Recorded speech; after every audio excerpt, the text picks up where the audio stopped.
Hey everybody, what's going on, and welcome to Guns N' Roses Central. And today I wanted to talk about an interview that Slash did with Rolling Stone magazine back in 1991 before the Use Your Illusion records came out, and the controversy it caused within the band. So Slash did this interview. Axl read the interview and was not happy about it, and here's the story behind it. So Slash first did an interview with Rolling Stone back in January of 91. He talked a lot about Axl and the new albums and what was taking so long and just the internal dynamics of the band. And then in 1992, he did an interview with Kurt Loder, and this was when they were promoting the Paris pay-per-view special back in June of 92. And at that time, Slash seemed to think it was a real honor to be on the front cover of Rolling Stone because commonly the frontmen of a band were typically, featured on the magazine, not the guitar player. So here's what Slash had to say. I mean, it was pretty flattering to even, I'm one of the few guitar players that gets the cover. It's always the lead singer, that was cool. And I got to get my snake. And then a few months later, when Guns was touring with Metallica back in the States and Canada, this was shortly after the Montreal riot, Slash gave another interview where he seemed to be more negative about the interview with Rolling Stone and talked about some of the issues he created with Axl. Here's what he said.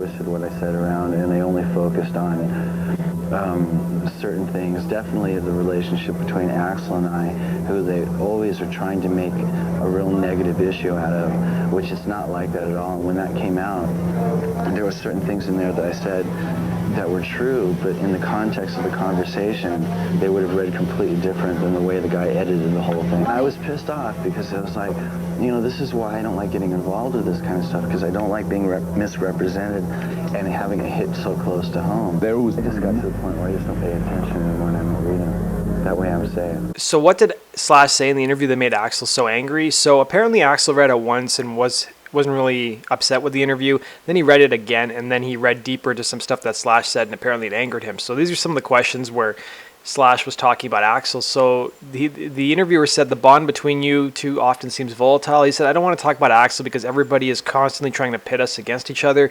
They're trying to put the two effing Japanese fighting fish in the same bowl. We've always been the same.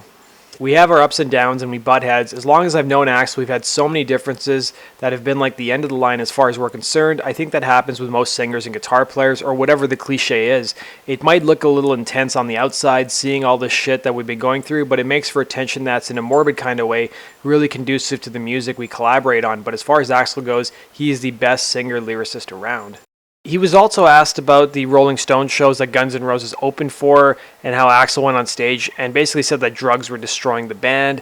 Slash said, I was about to walk off. I was pissed. We finished the show, and it was one of those nights where everybody had their little part of the stage and just stayed there. The show sucked. It was lousy, and then Axl announced he was going to quit. And then Slash talked about how the next night when they opened for the Stones, how Axl wanted Slash to go apologize on stage. But Slash didn't really do an apology. He basically said that heroin's bad and it kills people. And of course, at that time, Slash was really strung out. Slash also talked about why Axl gets into so much trouble. And basically, Slash said, Axl is like a magnet for problems. I've never met anybody like him. He's the kind of guy that would get a toothbrush stuck down his throat because that particular toothbrush happened to be defective. I mean, shit goes on with that guy. And if you talk to him, he'd tell you the same thing. And even in the same interview, they followed Slash around LA, and one of the things he did was that he was Christmas shopping, and he actually bought Axl a straitjacket for Christmas. So Slash actually talked about the feud he got into with Axl in his book. He said, the first touchy situation I got into with Axl came after I got onto the cover of Rolling Stone following the release of the Illusions records. The impression that I gave the writer, which was also true, is that we're a band who exploded so quickly that 3 years later we were still trying to catch up with what we become. Axl got a hold of the interview and he read it, and from what I understand, he was cool with it, or at least didn't see anything wrong with it at first, but apparently upon further review, he apparently found something I said insulting. At least that's what I think. Actually, I don't know what happened there.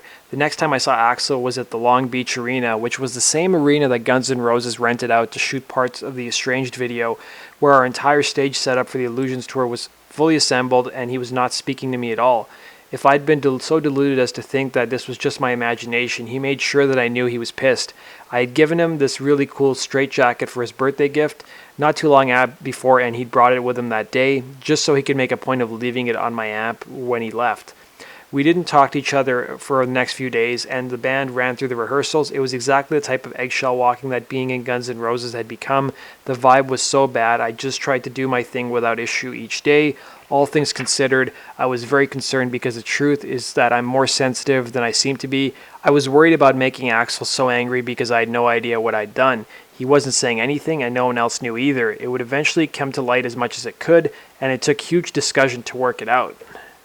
So that does it for this episode of Guns N' Roses True Story. I hope you guys enjoyed that. Let me know your thoughts in the comments section below.